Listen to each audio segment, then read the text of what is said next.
In Module 04, I'll focus on the cause and effect matrix and integrated system testing for data center fire protection systems. The goal is to connect detection, verification, command, evacuation, and proof into one clear, scalable sequence. The central concept is turning fire protection intent into documented, testable system behavior. We'll examine how alarm sequencing and program timing operate across individual rooms, larger zones, and the campus as a whole. We'll also consider the interfaces with smoke control and HVAC systems, along with the logic governing suppression release. These interfaces are where a well-designed system must respond in the right order, with the right timing, and with evidence that the sequence actually worked.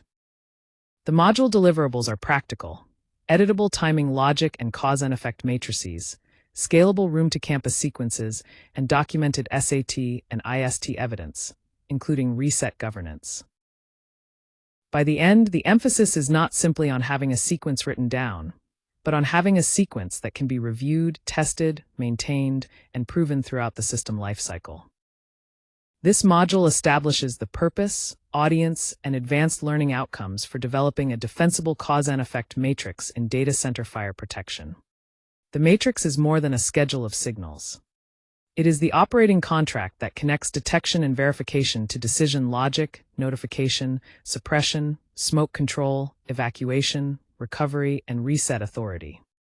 The content is intended for the full project team, including owners and fire safety managers, fire alarm and MEP engineers, commissioning agents, specialist contractors, system integrators, authorities having jurisdiction, insurers, and reviewers. By the end of the module, participants should be able to build a complete and scalable matrix, program timing safely, challenge unclear interface ownership, write repeatable SAT and IST scripts, and control reset, impairment, and management of change. The matrix also serves three practical purposes. It becomes the program specification, defining exactly what the system must do. Each row becomes a witnessable test case, and the same logic supports operator procedures during an event. Finally, the governing sequence must follow the adopted code, AHJ or DAMCR approval, the approved fire strategy, insurer requirements, and owner risk policy. Any example delays here are training values, not universal code defaults. This roadmap places Module 04 within the broader 14-module Data Center Fire Protection program. The module takes the fire alarm architecture developed in Module 03 and turns it into deterministic sequences, defined interfaces, and integrated proof. We begin with the foundation inputs: the protected space fire strategy, the applicable standards and governance hierarchy, and the alarm architecture, including its signal classes. From there, the work moves through the core technical areas, including cause and effect logic, aspirating smoke detection, PAVA, sprinkler and water systems, clean agent, generators, electrical and energy storage systems, smoke control, integration, and operations. The key outputs are the cause and effect matrix, a timing legend, clearly defined interface control boundaries, scenario-based test scripts with their chronology, and governance for reset and restoration. These outputs then support the downstream modules, particularly ASD, PAVA, sprinkler, clean agent, smoke control, and integration activities. They also provide a foundation for operations, inspection, testing, maintenance, and audit readiness. The central idea is traceability. Every alarm condition should lead to a defined action, a verified sequence, and a controlled return to normal. This module provides a complete route through the data center fire protection system, moving from governing standards and timers to scalable sequences, cause and effect matrices, test scripts, and operational evidence. We begin with the basis, authority, and timing, the signal classes, project timers, and reset rules that establish how the system should behave. Next, we define inputs, outputs, and command boundaries, including event families, output domains, ownership, and the proof needed at each interface. The third section applies that structure to protected space scenarios, covering data halls, ICT areas, electrical and energy storage spaces, generators, manual initiation, and water flow logic. We then build subsystem cause and effect matrices for preaction, clean agent, smoke control, HVAC, access control, lifts, and fault conditions. Finally, we connect the design to programming, SAT, and IST, and the evidence required for operations. The training method is to read every matrix in the same disciplined order. Input event, signal class, verification, timing, command outputs, feedback, operator action, and restoration evidence. That sequence helps us move consistently from an initiating condition to a fully documented return to normal. This section establishes the engineering basis for the fire protection system and the rules that govern its timing. The goal is to translate applicable standards into clear, implementable logic so that system behavior is not only compliant, but also consistent and understandable during design, testing, and operation. We will focus on 3 connected areas. First, standards to logic translation, how requirements become specific sequences, conditions, and actions within the system. Second, the safe use of stage timing, including program delays that support orderly response without creating ambiguity or compromising the intended protection sequence. Third, deterministic ownership and reset rules, which define exactly which function controls an action, and who or what is permitted to return the system to normal. Together, these principles create an architecture that can scale while preserving predictable behavior. Clear authority, clear timing, and clear reset ownership are the foundation of reliable system operation. The following material develops those rules in detail. This slide establishes a fundamental rule for fire protection design. Approval cannot be inferred from a standard. The authority hierarchy begins with Indonesian law and the local AHJ or DAMKER, because those sources determine the legally required fire and life safety functions, along with permits, approvals, adopted additions, and conditions. Next come the adopted technical standards such as SNI, NFPA, and the I-codes. These define technical minimums, signal classes, interfaces, and testing requirements, which should be captured in a design basis and code compliance matrix. Product listings and OEM documentation then confirm compatible hardware, release and abort behavior, system limits, and approved calculation or software methods. Insurer criteria add property loss and continuity considerations. TIA, BICSI, and ISO provide context for infrastructure and resilience when those requirements are adopted into the contract. Finally, the owner's risk basis governs availability, staging, residual risk, and operating roles. The control rule is simple: no timer, bypass, verification, staged notification, shutdown, or release function is valid until the governing basis permits it, the AHJ or DAMKER accepts it where required, and the approved project documents record it. This section focuses on translating every requirement into an executable, testable row. The C/E matrix is the working structure that connects classified signals to deterministic commands, proof points, and lifecycle records. Every input-output feedback chain must be traceable. We begin by classifying each event as an alarm, supervisory, trouble, or monitor signal.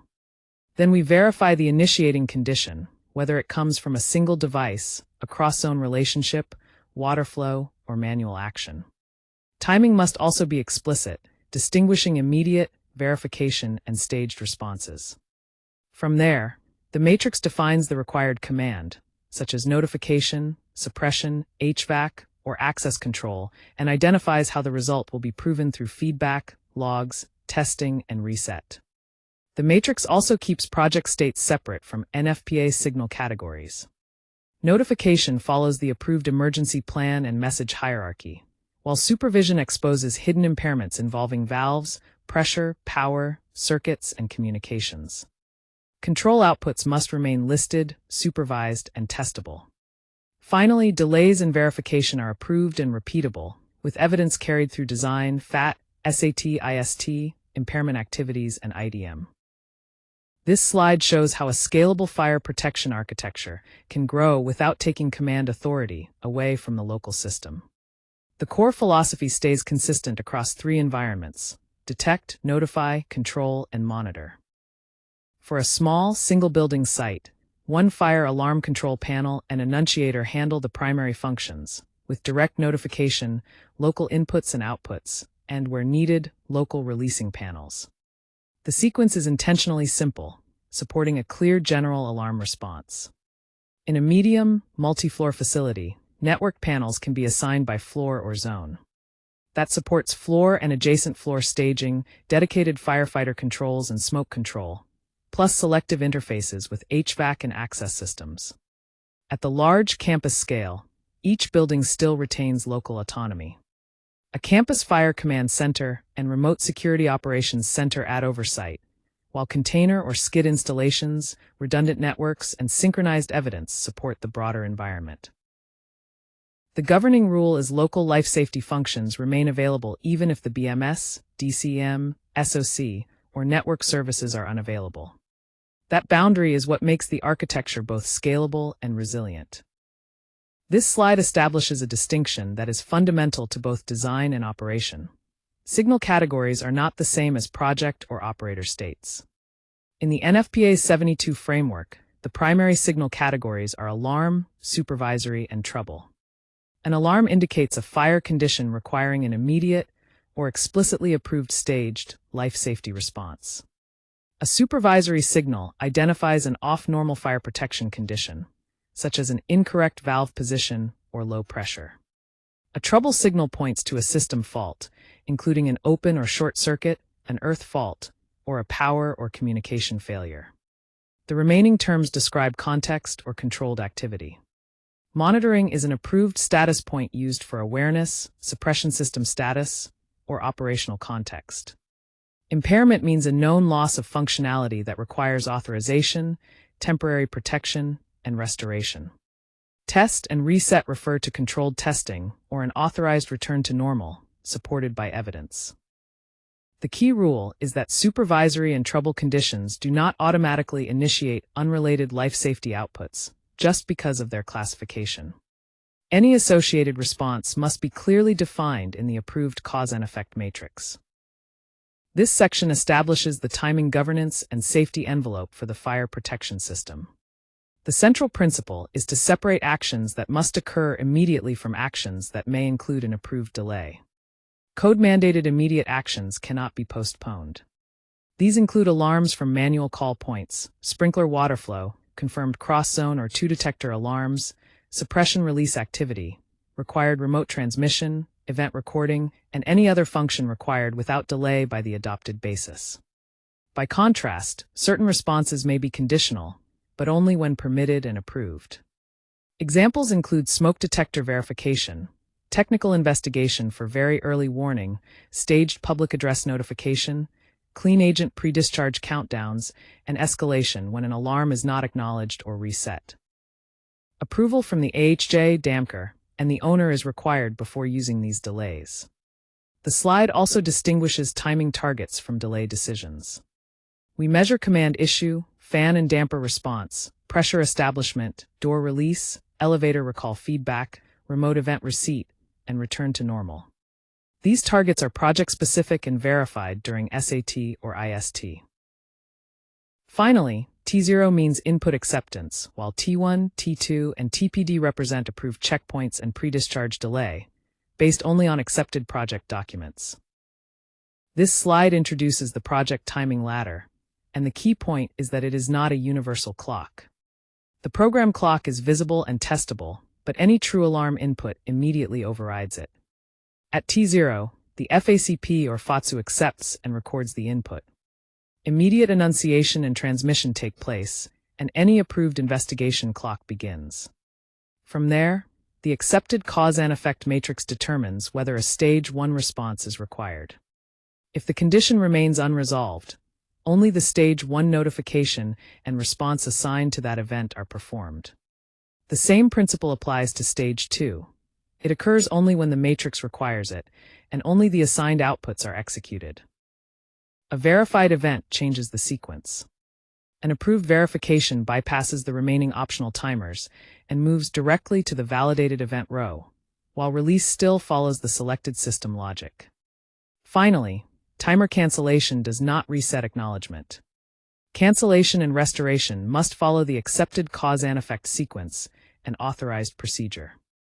All connected systems, including the FACP, PAVA, BMS, EPMS, DCAM, SOC, and test cameras, need a common time basis. Record command time separately from field-proof time.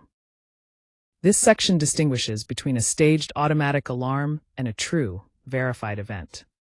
The key is to define the logic in a matrix, so there is no ambiguity about which inputs start an investigation timer and which inputs immediately trigger the validated response.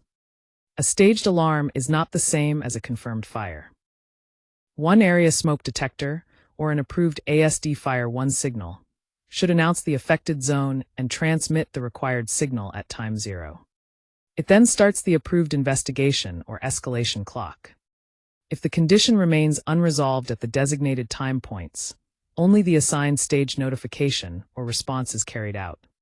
Suppression should not release from one unverified input unless the selected, listed single interlock design specifically requires it. A true or verified event follows a different path. Examples include approved cross-zone or two-detector confirmation, sprinkler water flow, a manual call point, an approved hazard-specific criterion, or an active suppression discharge. These inputs bypass optional timers and execute the validated event row. Finally, engineering must classify heat, flame, and battery off-gas inputs from the hazard analysis and approved cause and effect documentation, rather than relying on device type alone. This section focuses on how the data center fire protection system moves from incoming signals to reliable, supervised outputs. The central idea is a matrix that begins with clean signal classification and ends with actions that are controlled, testable, and appropriately monitored. The distinction between inputs, outputs, and system ownership is critical. We first need to understand the different families of input events, because not every signal represents the same kind of condition or requires the same response. From there, the architecture separates commands from monitor-only information. A command can initiate or control an action, while a monitor-only point provides status or awareness without directly operating the system. The final focus is the protected space and ownership model. This helps define which areas are covered, which equipment is responsible for each function, and where control boundaries exist. Together, these concepts create a disciplined path from detection and classification to supervised system behavior. They also provide the structure needed to verify that outputs are controlled, traceable, and testable. This section defines the input event families that the fire protection system should recognize and standardize across every project. The goal is not simply to collect signals, but to ensure that each project row uses consistent language, a clear signal class, and documented verification rules. Early detection is the first major family. ASD stages, such as alert, action, Fire 1, and Fire 2, need to map explicitly to project states, with the smoke transport method, sensitivity, and threshold basis recorded. Automatic alarm inputs then cover spot smoke, heat, beam, duct, flame, and gas or off-gas detection. The library also includes manual and flow inputs, such as manual call points, sprinkler water flow, and approved emergency signals. Suppression status captures pre-action release, clean agent discharge, water mist activation, pressure, and valve conditions. Water system monitoring includes tamper, low air or nitrogen pressure, fire pump run and fault, and tank or pressure status. Finally, system fault inputs cover wiring faults, earth faults, power and battery problems, and network or gateway failures. Together, these families create a consistent vocabulary for integration and verification. This section introduces output action families, the practical way to organize what the fire protection system does after an event is detected. The goal is to group outputs by purpose and ownership, so the matrix remains readable, testable, and scalable across data centers. The first family is enunciation, covering the FACP or FCC display, remote and graphical displays, audible notification, and event printouts. PAVA and EVACs handle affected zone, adjacent zone, and building messages, with manual paging able to override automatic messages. Smoke control includes stair and lift lobby pressurization, fire floor extract, adjacent floor supply, and firefighter override. Suppression covers pre-action or solenoid operation, clean agent release, water mist or local suppression status, and the related interlocks. Access and lifts address egress doors, turnstiles, responder gates, elevator recall, and the firefighter lift interface. Finally, monitoring distributes approved events, status, trends, timestamps, and evidence to the remote station, SOC, BMS, EPMS, and DCM. These monitoring connections should be read-only by default, preserving visibility without unintentionally giving downstream systems control. This section distinguishes between listed command interfaces and read-only evidence interfaces. The central principle is that the listed fire alarm and smoke control platform remains the life safety source of truth. Command authority stays within the listed fire safety control layer, including the fire alarm control panel, releasing panels, firefighter control or smoke control interfaces, and the public address and voice alarm system. The diagram groups several life safety functions that may require command capability. PAVA and notification support command, as do smoke control and HVAC systems. Suppression, access, and lift interfaces are also shown as command functions, because they can affect life safety outcomes directly. By contrast, the BMS, EPMS, DCM, and SOC are identified as monitor-only platforms. They may receive supervised events and status, but they are not treated as control authorities. That leads to the boundary rule.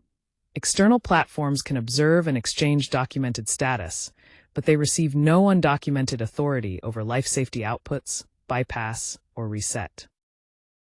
This separation preserves accountability and prevents convenience integrations from weakening the listed system's safety role.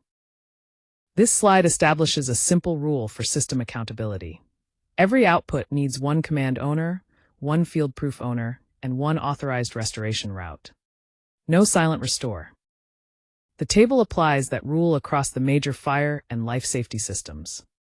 For fire alarm, PAVA, smoke control, and releasing systems, the listed or approved fire control equipment issues the command, while field evidence confirms the actual state.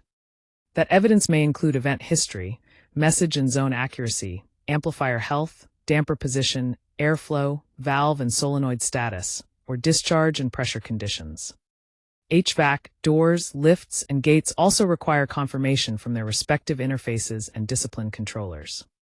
Remote monitoring has a narrower role. It proves event receipt, timing, and path supervision, but it has no independent life safety reset authority. Restoration must follow the authorized discipline route, and only after the hazard or incident is safe. Closeout is prohibited until every commanded system proves an accepted safe or normal state, and the responsible owners formally confirm that restoration is complete. This slide shows how we calculate and document end-to-end fire mode response for a data hall. The objective is to prove that HVAC shutdown, damper operation, and the required feedback all occur within the approved project time. The formula is straightforward. End-to-end time equals the proof timestamp minus the accepted input timestamp. Here, the initiating detector is accepted by the FACP or FATSU at 0 seconds.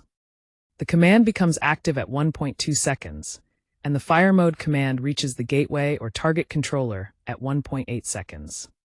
The final required proof is recorded at 24 seconds, after the CRH has stopped, the damper has proved, and the required status has returned. The result is a preliminary pass. 24 seconds is within the 30-second project limit, leaving 6 seconds of headroom. If proof instead occurs at 34 seconds, the result fails, and the delay must be isolated across the panel, gateway, VFD or contactor, actuator, or feedback path. The 30-second basis comes from project rational analysis, the cause and effect sequence, and the IST target, not from an NFPA default.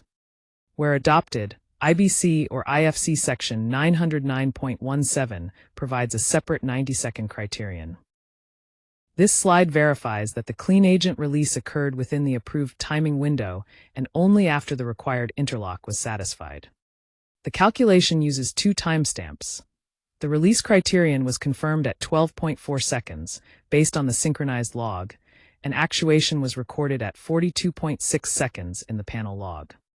Subtracting these values gives a release delay of 30.2 seconds.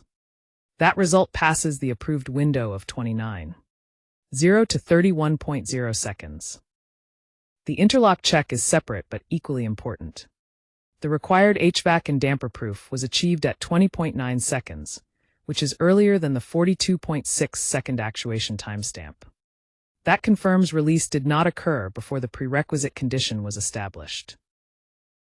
So, the work decision is a clear pass on both checks. The elapsed release delay is acceptable, and the interlock sequence is correct. This calculation addresses release timing and prerequisite proof only.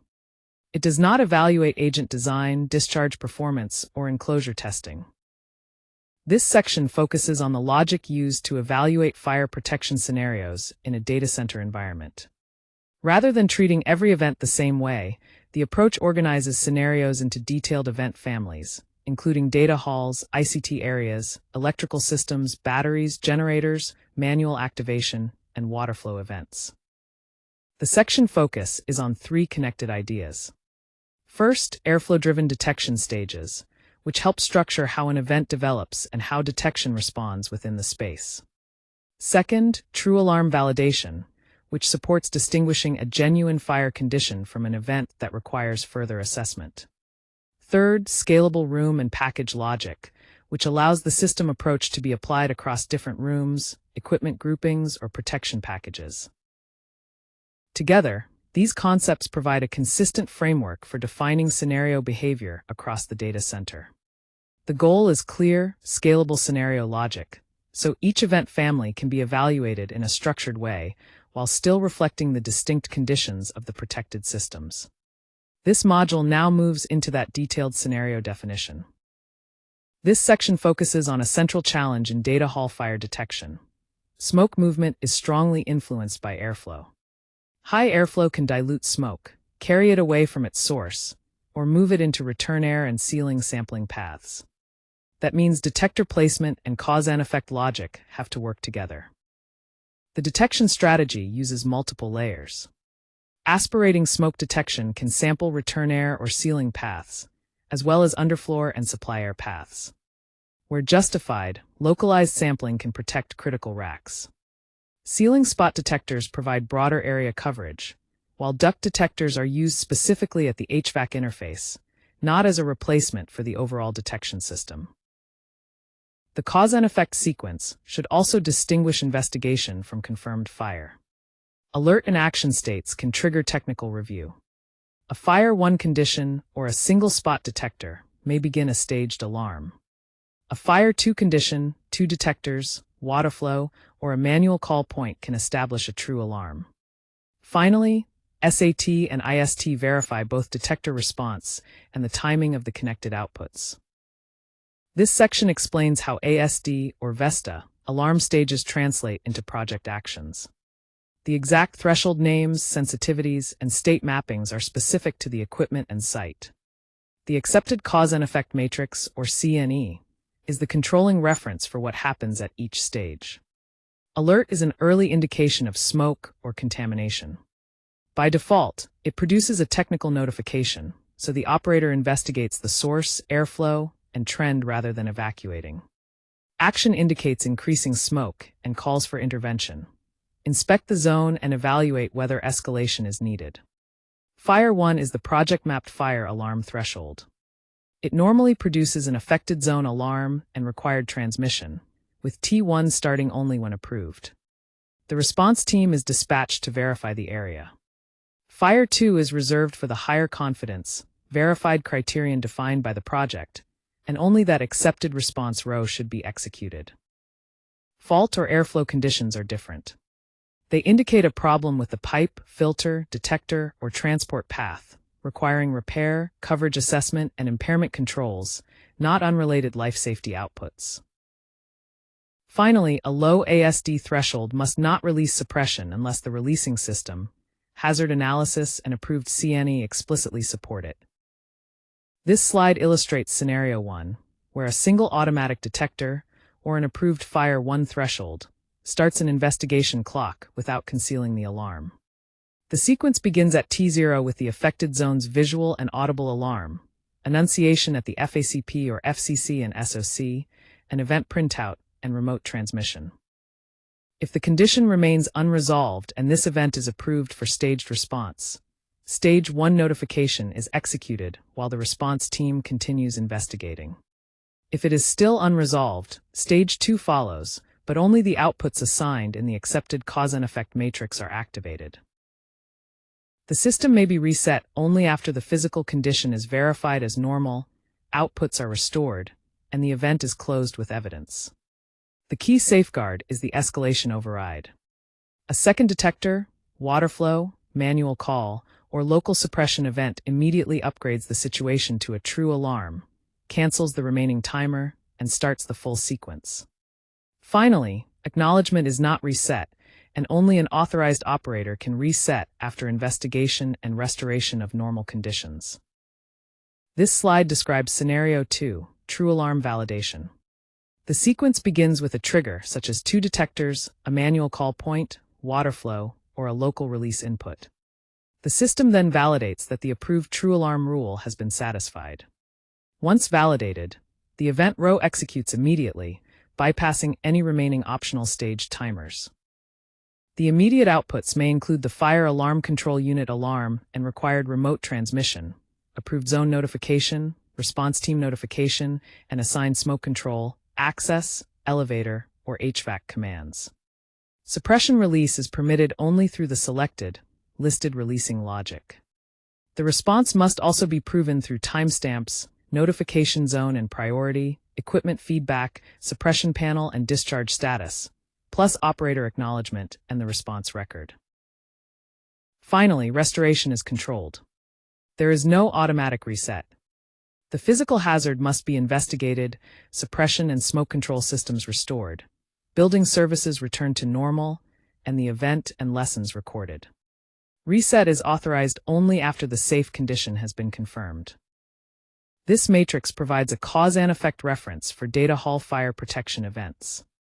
Its purpose is to distinguish early warning conditions from alarms, suppression activity, and system faults, so each input receives an appropriate response.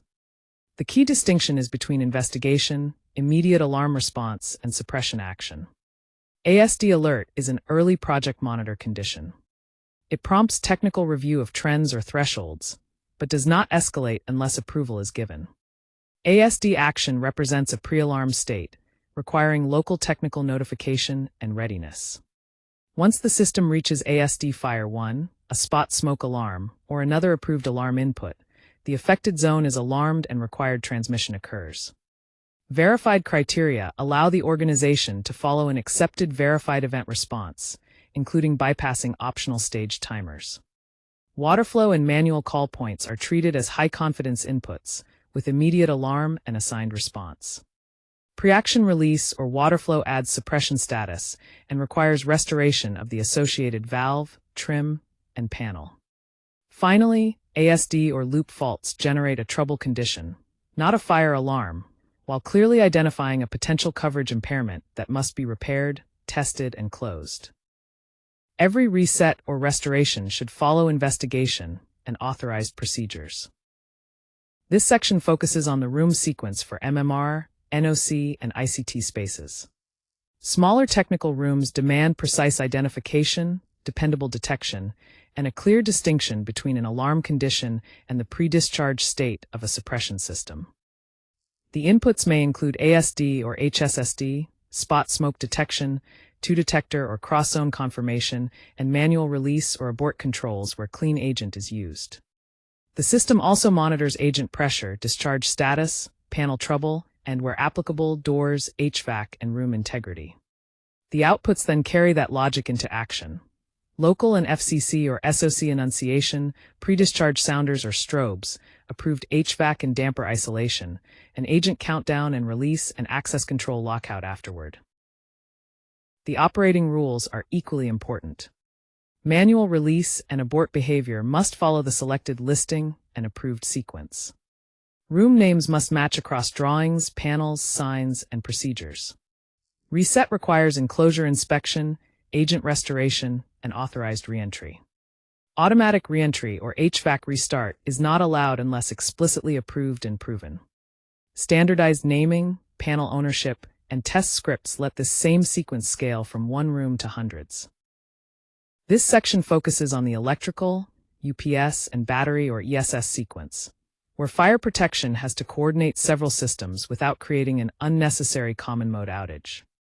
The central principle is coordinated authority. A smoke alarm at switchgear or a UPS may initiate local and control room notification, but it does not automatically trip electrical equipment unless the approved sequence specifically requires that action. A verified room fire can add suppression permissives, access controls, PAVA actions, or HVAC responses. Isolation or emergency power-off remains subject to the approved electrical and fire protection authorities. Battery-related events also require careful distinction. VRLA gas or a ventilation fault may produce a supervisory warning and a listed ventilation response, while lithium-ion off-gassing or thermal events follow chemistry and system-specific BESS controls. Clean agent discharge has its own pre-discharge, actuation, post-discharge, and reentry sequence. Finally, panel, loop, or power faults are trouble conditions. They identify lost coverage and may require impairment controls or a fire watch. The advanced rule is simple. The fire alarm coordinates approved emergency states, while protection relays, BESS controls, and EPMS retain their own authority. This slide describes the sequence for generator, fuel, and containerized fire protection systems.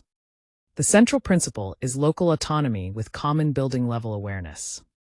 When an approved input detects heat, smoke, flame, a fuel leak, or another package condition, the local panel evaluates the signal and applies the listed alarm, suppression, and fuel isolation logic.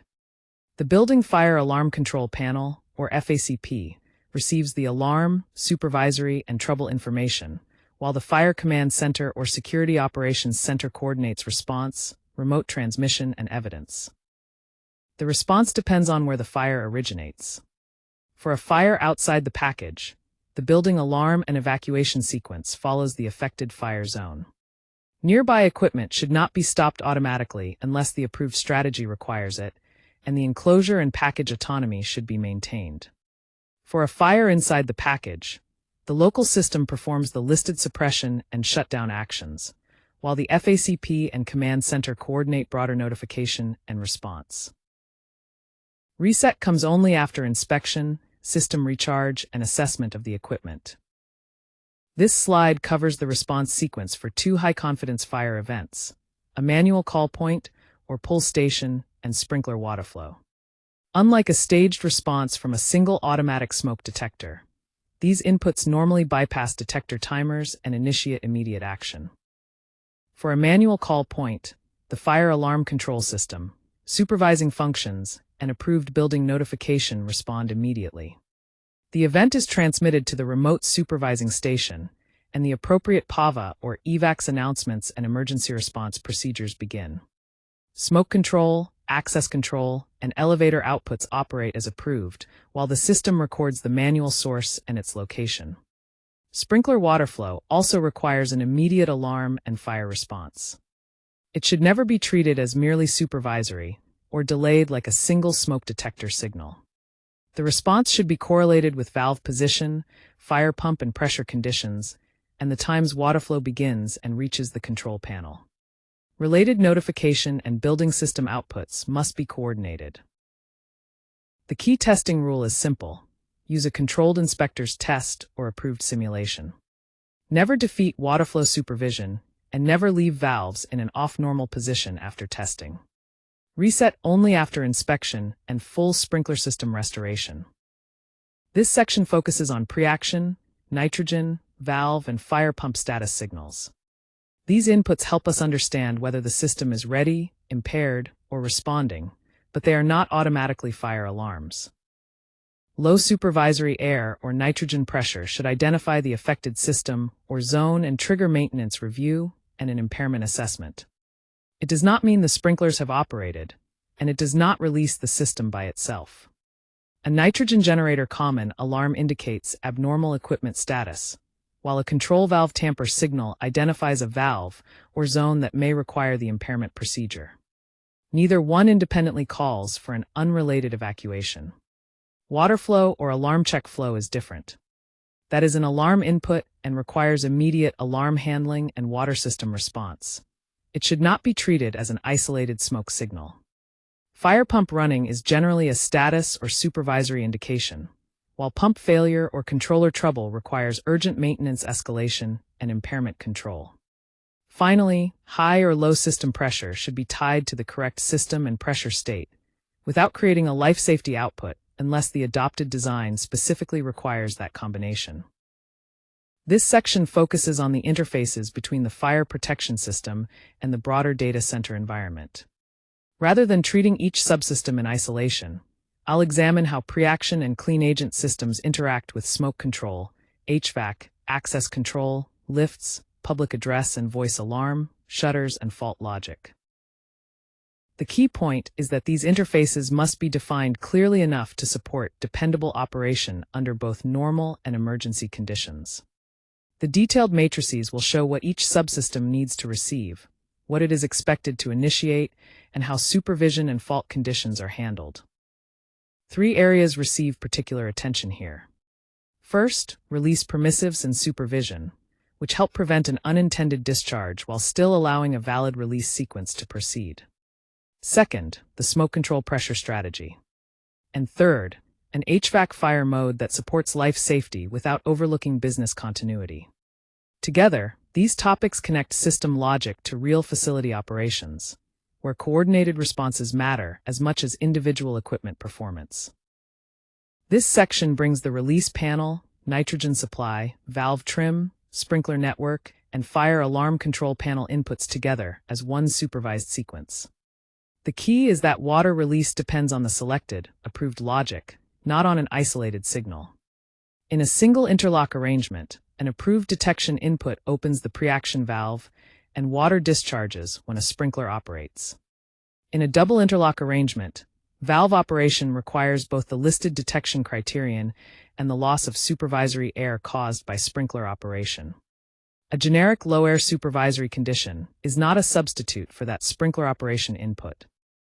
The sequence also defines how manual release, disable or bypass, fail states, and system reset are handled, based on the applicable listing and approved design. Supervision extends across the entire pathway. The system monitors valve tamper, low air or pressure, sprinkler-related air loss when used, water flow and valve trip status, panel power and communication troubles, nitrogen equipment alarms, and supervision of the solenoid and release output. Together, these points help identify a problem before the system is needed. This matrix separates the signals that can appear in a Preaction system, and just as importantly, shows what each signal is allowed to do. The first distinction is between alarm and supervisory conditions.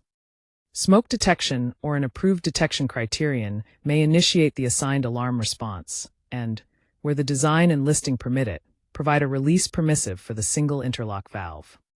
By contrast, low supervisory air or nitrogen pressure is a readiness issue. It requires inspection and notification, but it does not release the valve by itself. The critical release condition for a double interlock arrangement is the combination of detection and sprinkler operation air loss. Only then is the valve permitted to open, according to the selected listing. If a sprinkler operates, water flow produces an immediate alarm and water discharges through that sprinkler. Valve tamper and panel or solenoid faults are handled as supervisory or trouble conditions, with impairment controls and temporary protection as needed, not with unrelated evacuation or a false ready status. Finally, restoration is more than pressing reset. The valve, trim, air or nitrogen, panel, and feedback must all be normal, and the reset must be authorized and documented after inspection. This section addresses the release architecture for clean agent and inert gas, total flooding systems. The central idea is that discharge cannot depend on a single alarm or an informal decision. It requires an approved, verified release criterion, along with the safeguards and evidence needed to demonstrate that the release occurred correctly. The sequence begins with Alarm 1, or the first input. Once the approved release condition is satisfied, the system provides a pre-discharge warning and observes the defined pre-discharge time, or TPD. Abort or hold functions and manual release must be used only where they are listed and approved. After actuation, the system confirms that discharge has actually occurred. The surrounding interfaces are equally important. Audible and visual notification must reach occupants through the PAVA system, sounders, and strobes. HVAC and dampers must isolate the enclosure, while doors, access controls, and warning signage support safe evacuation. Pressure relief and room integrity protect the enclosure during discharge. Afterward, ventilation and controlled reentry become critical, along with monitoring for cylinder, pressure, and panel troubles. Together, these requirements make release controlled, verifiable, and safe. This slide provides a cause and effect reference matrix for the clean agent fire protection sequence. Its purpose is to make each input, project state, notification, and agent response explicit, from the first alarm through system restoration. The sequence begins with the first detector, or ASD fire 1 signal. That creates an alarm and initiates notification and response preparation, but there is no discharge. Discharge is permitted only after the approved, verified release criterion is met.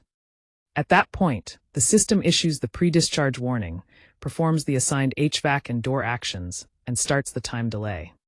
While the countdown is active, the matrix identifies the permitted role of abort or hold controls. Manual release is treated separately, with timing and priority governed by the listing and approved sequence.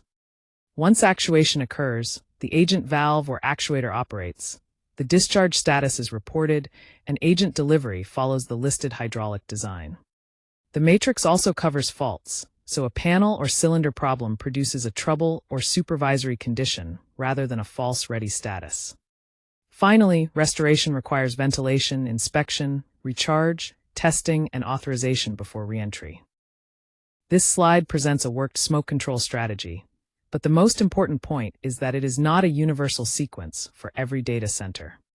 The approved rational analysis has to define the smoke control zones, fan states, pressure and airflow objectives, acceptable door forces, and the contingencies for abnormal conditions. For the fire zone, the strategy establishes the approved relationship between extract, makeup air, and pressure. Adjacent zones are supplied or pressurized only when the analysis assigns that function. Stairs, fire lift lobbies, and shafts are pressurized according to their designed requirements. That is why a default N+1 rule should not be assumed without supporting analysis. The second part is command and proof. The fire alarm control panel communicates with the firefighter control panel or fire service control system. Fans, variable frequency drives, and dampers must operate as intended, while run, fault, and end switch feedback confirms their status. Differential pressure and airflow provide performance evidence, and door force and egress checks show whether occupants and firefighters can still move safely. Finally, manual firefighter override must be available when conditions require direct control. This slide presents the smoke control cause and effect reference matrix for the data center fire protection system. Its purpose is to connect each event or zone with the required fan command, damper or HVAC response, and the proof needed to confirm that the system actually performed as intended. For a confirmed fire in the smoke zone, the approved analysis determines the extract, makeup, relief, and related airflow states. Adjacent zones follow only their assigned supply or transfer conditions, while stairs and fire lift cores use the designed pressurization and relief paths. Normal HVAC in the affected zone must stop, isolate, or enter its approved fire mode, with recirculation and fire and smoke dampers verified. The key principle is that every command requires evidence. That evidence may include end switch status, measured airflow or pressure, door force readings, command acknowledgement, or a confirmed fault response. If a fan or damper fails to prove, the system must execute its listed contingency or manual action. Firefighter override takes priority, but its effect and return to automatic operation must be recorded. Finally, reset is sequential, with no uncontrolled restart and all field feedback normal before closeout. This section explains the fire mode philosophy for CRH, CRAC, MU, HU, FCU, VRF, and normal ventilation systems. The governing principle is life safety smoke control first, while avoiding unnecessary cooling loss in critical spaces that are not affected. For CRH and CRAC units, the response is limited to the affected smoke control zone, either stopping the units or switching them to an approved fire mode. The The sequence must coordinate with ASD response and the preaction or suppression strategy. Unrelated data halls should continue operating unless the approved analysis requires a broader shutdown. Every command, BMS acknowledgement, and unit status should be captured. For MUs and AHUs, normal makeup air and recirculation stop or change mode only as specifically required. Dedicated smoke control makeup remains available, and the fire alarm or FFCP issues the life safety command. BMS logic can act only through the documented interface. Damper position, fan status, and measured effect provide proof. For FCUs, VRF, and normal ventilation, define the affected scope clearly, avoid treating small fan coils as smoke control devices, and prevent automatic restart until life safety systems are normal. The business continuity rule is simple. Do not default to all units off. Use the approved fire and smoke analysis to define the minimum safe action. This reference matrix shows how HVAC and cooling systems should respond across different fire and smoke control conditions. The central principle is targeted action. Isolate or stop equipment serving the affected zone, while preserving critical cooling and essential services in areas that are not involved. For a single detector event, the system creates a technical alert, but does not shut down equipment unless that action is approved. Once a data hall fire is confirmed, affected zone CRH units or recirculation stop, or transition into the defined fire mode. A fire floor smoke control event turns normal ventilation off and activates dedicated makeup air and extraction, while adjacent floors maintain supply and pressurization. The matrix also covers broader alarms, clean agent pre-discharge, and communications loss. In each case, excluded or essential units remain operating, and local fire panel or starter logic retains a safe mode if BMS communication fails. Finally, restoration is sequential. After the fire mode is cleared, teams verify dampers, suppression, smoke control, and equipment status before returning to normal. These interlocks and command paths must be tested at the adopted interval, after relevant changes, and with field proof of both failure and return to automatic states.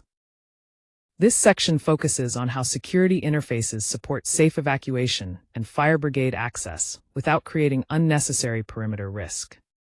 The key is that each device must have an approved trigger, a defined command, a way to prove its actual state, and a controlled restoration process. For egress doors with electromagnetic locks, the approved sequence releases lock power or unlocks the door as designed, with status and door position verified where monitoring is available. Motorized panic doors must move to their listed safe position, and their limit or position feedback should be checked before reclosing. Turnstiles need to enter a fail-safe, free egress state.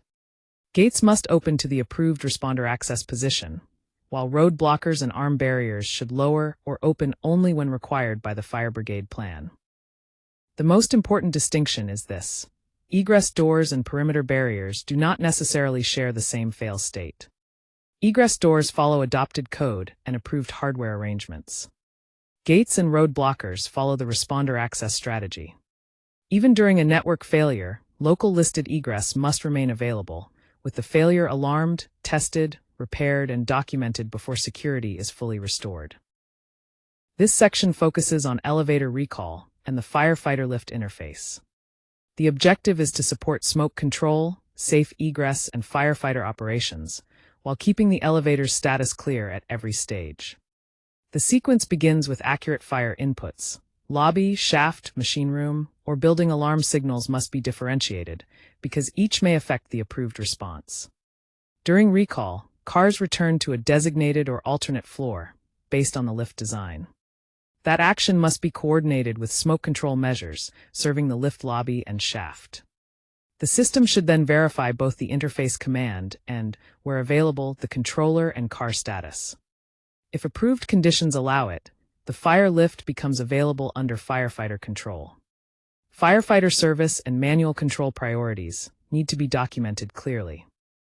A loss of interface, or a controller fault, creates a trouble condition rather than an assumed safe state. Finally, restoration is not automatic during an active fire alarm or smoke control condition.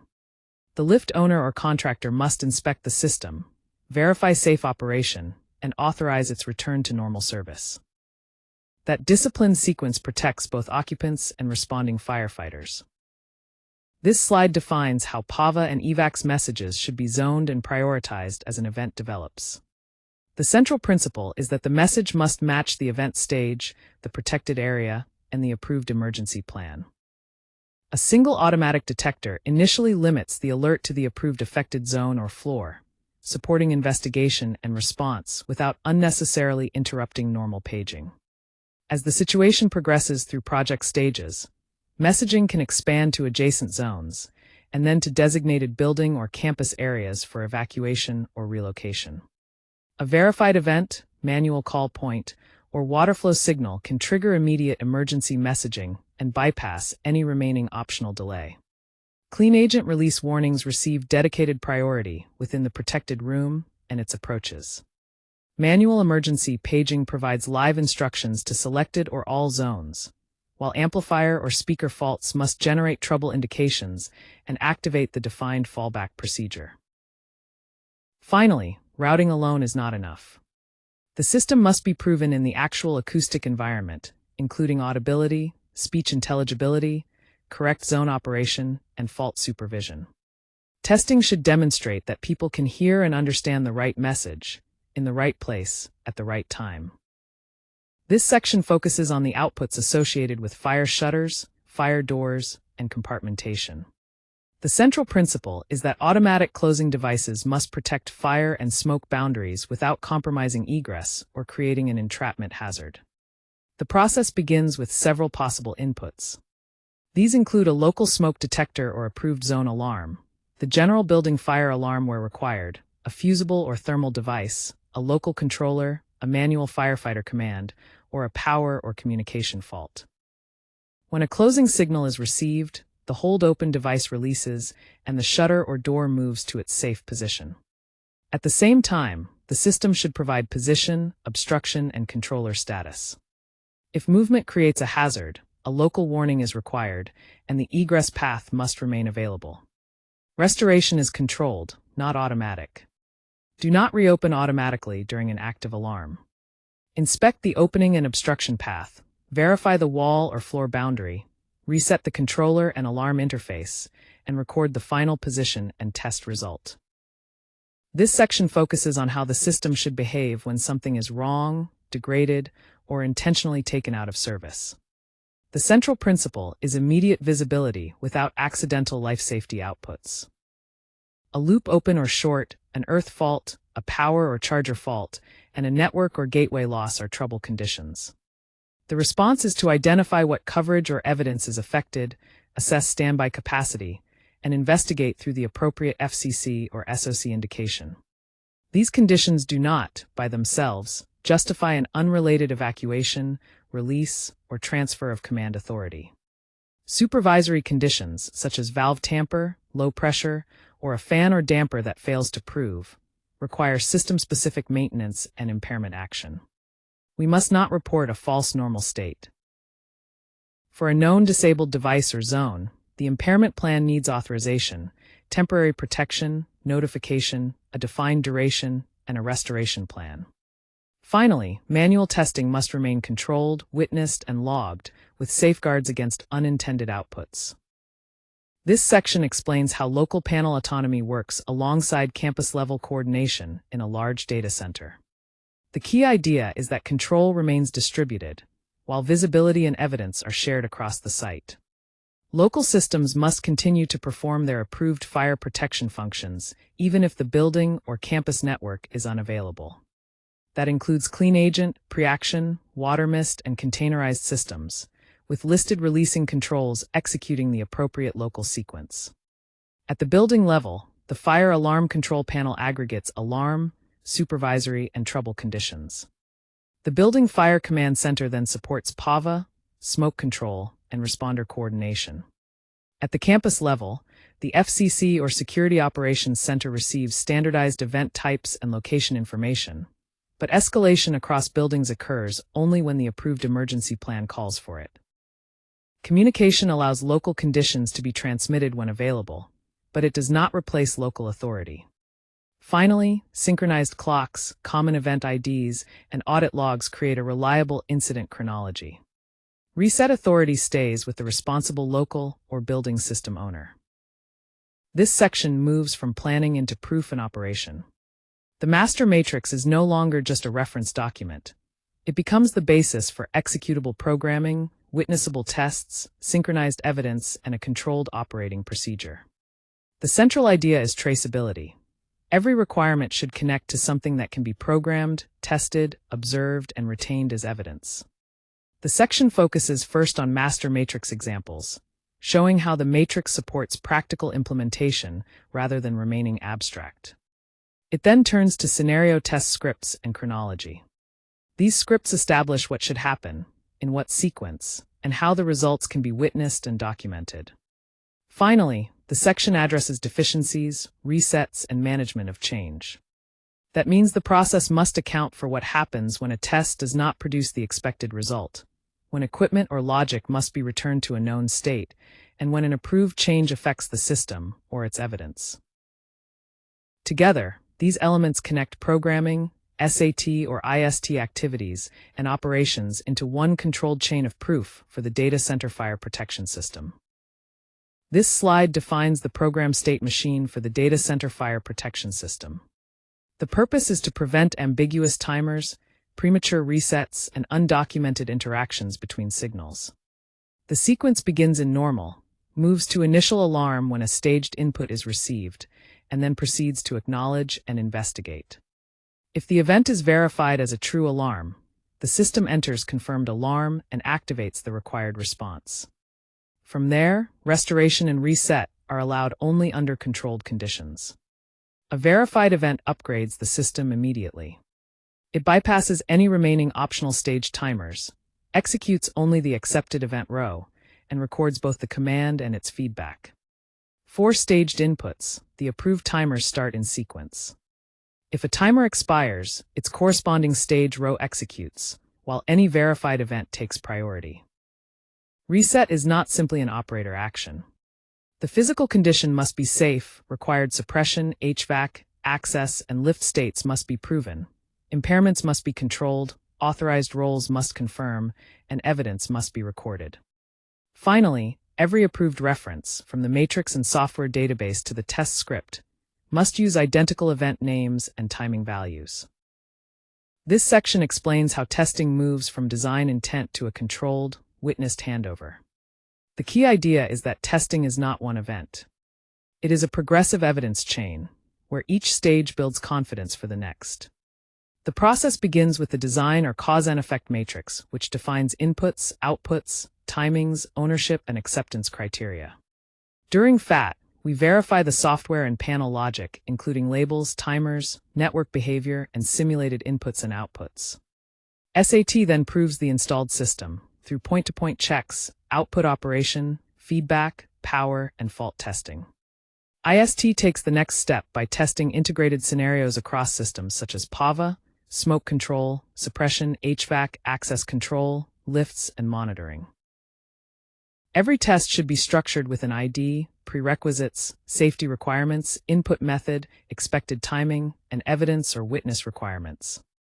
Evidence may include panel printouts, system timestamps, equipment feedback, photos, video, and records of deficiencies and retests.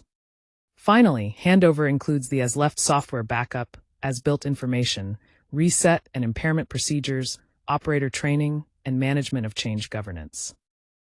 This SAT script demonstrates that the test verifies more than the detector input.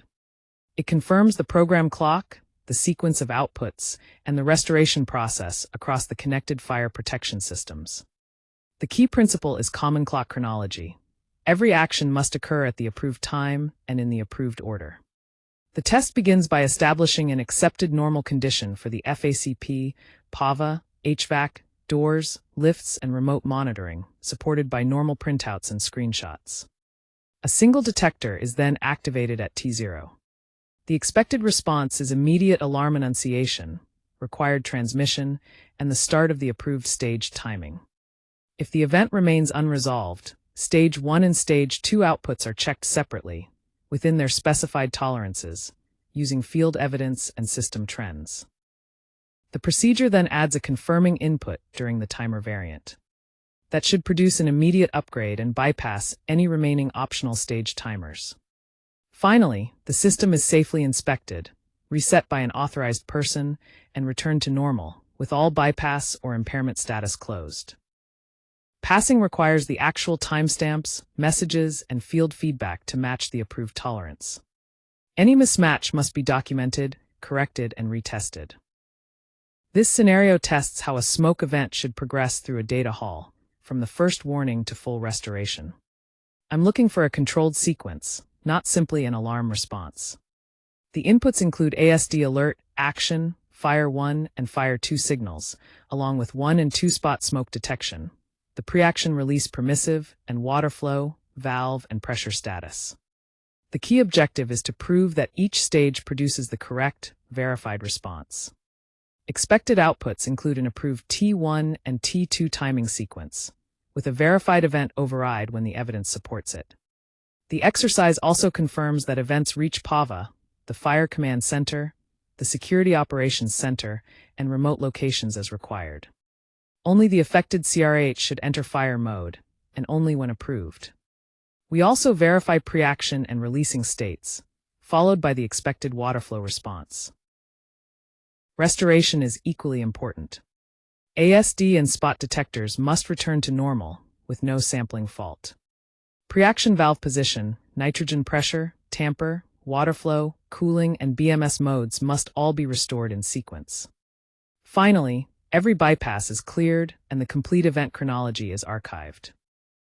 This section addresses IST Scenario B, where we test smoke control performance with one fan failure.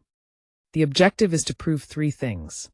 The system maintains acceptable pressure, airflow, and door force conditions.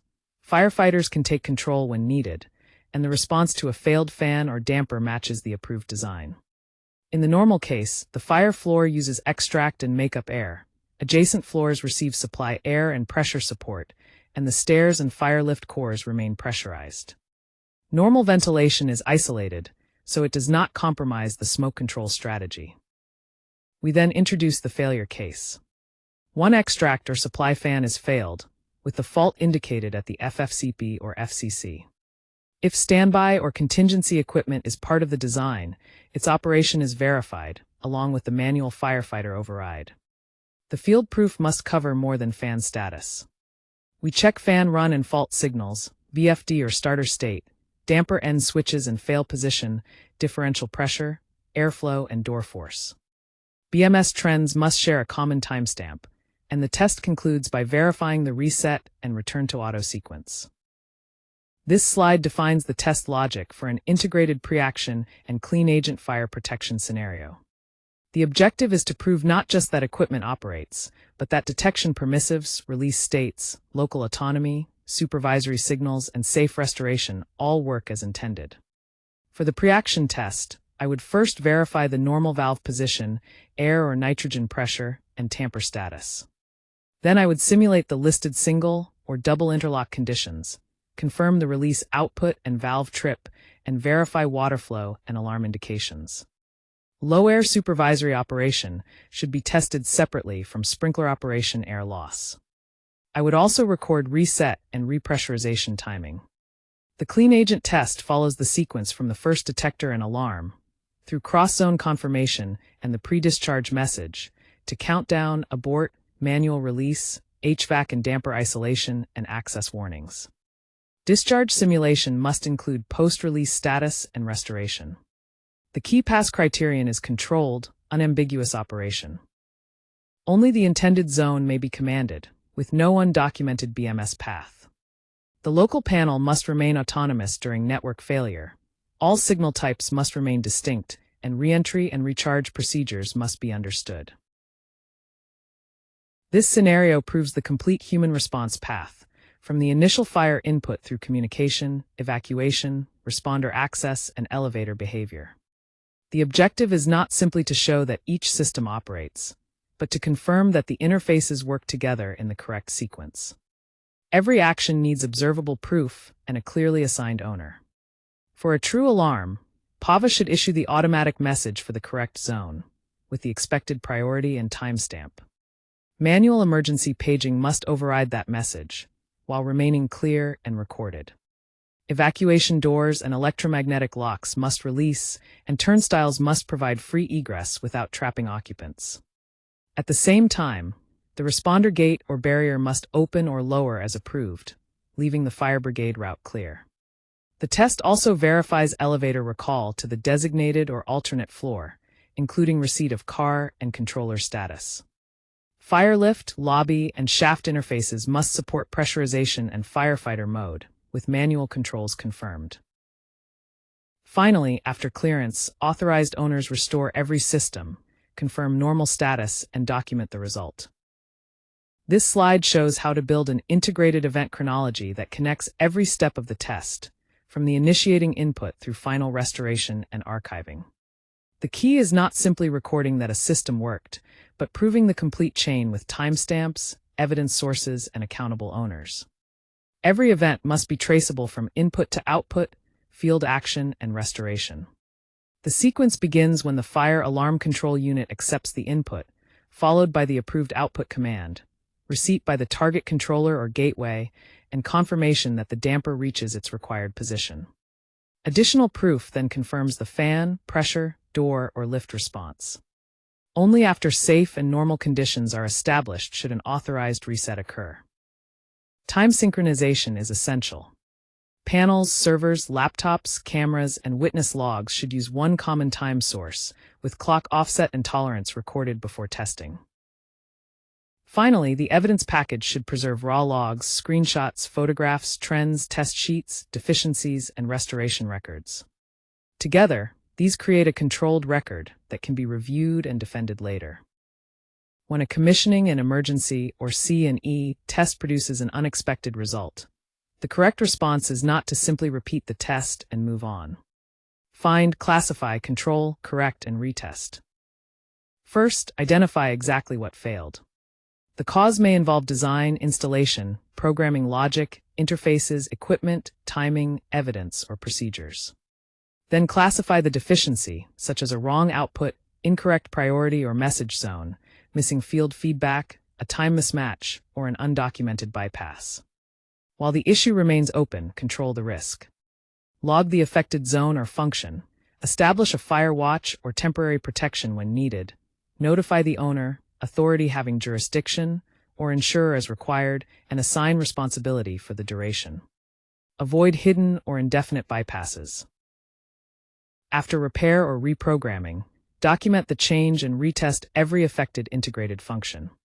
Closure also means updating the matrix, I/O documentation, drawings, software backup, and test scripts.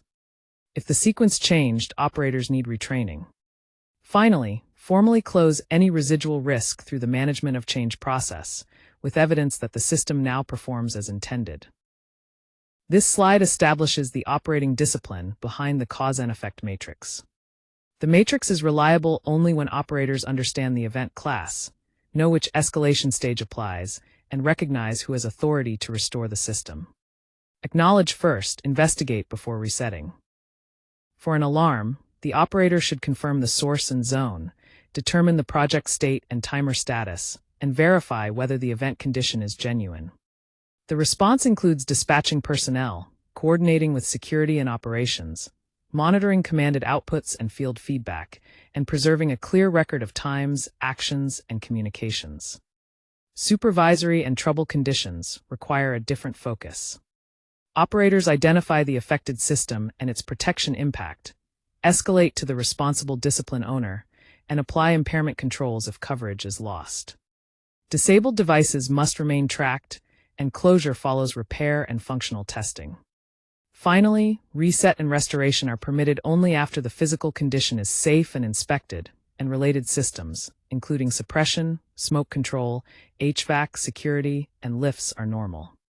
The authorized role records the reset time and as-left condition, then reviews any nuisance alarm or management of change actions. This workshop turns room-specific hazards into a scalable matrix and test pack for the data center fire protection system. The process begins by selecting the protected space, including its hazard, airflow, occupancy, and suppression basis.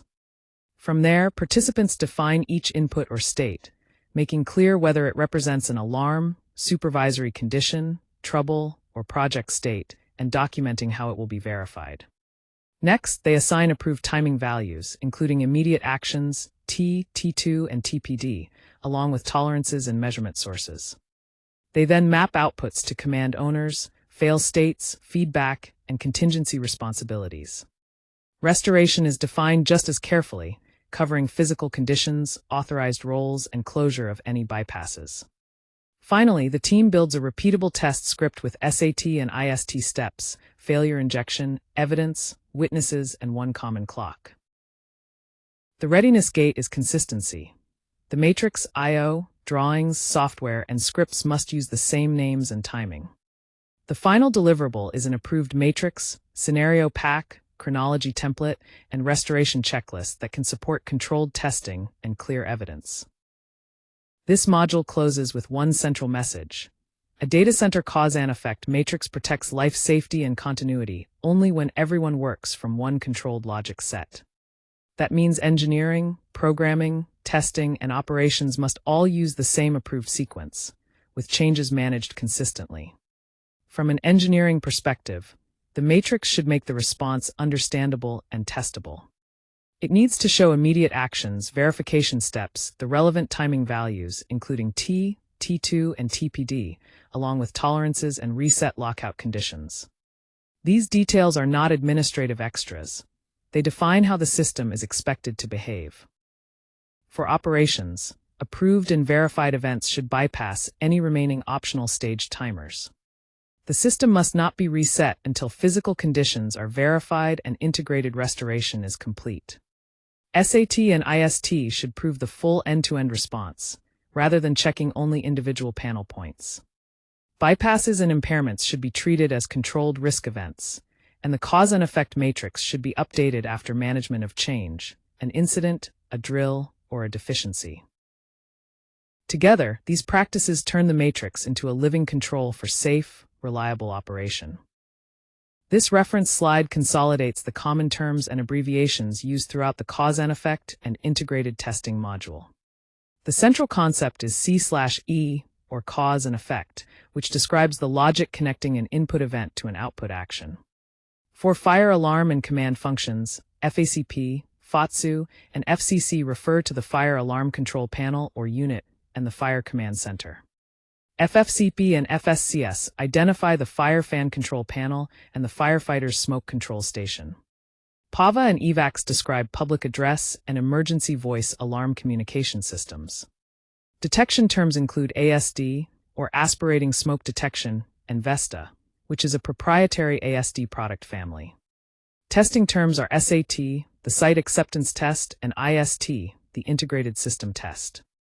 BMS, EPMS, and DCM refer to building, electrical power, and data center infrastructure management systems. Other important terms include IDM for inspection, testing, and maintenance, MOC for management of change, AHJ for authority having jurisdiction, and DAMCR for the fire brigade. MCP means manual call point, while NAC and SLC refer to notification and signaling circuits. Finally, True Alarm is a project-defined verified event that bypasses optional stage delays. It is not an NFPA signal category. This final slide summarizes the reference framework and the governance needed to apply it correctly. Always use the adopted edition and confirm the AHJ or DAMCR interpretation, listed equipment instructions, and approved project fire strategy. The references cover Indonesian requirements and adopted SNI standards, along with NFPA guidance for alarms, commissioning, integrated testing, sprinklers, smoke control, clean agents, and energy storage. They also include FM data sheets, model codes, product listings, OEM manuals, and project records from design through testing, operation, and management of change.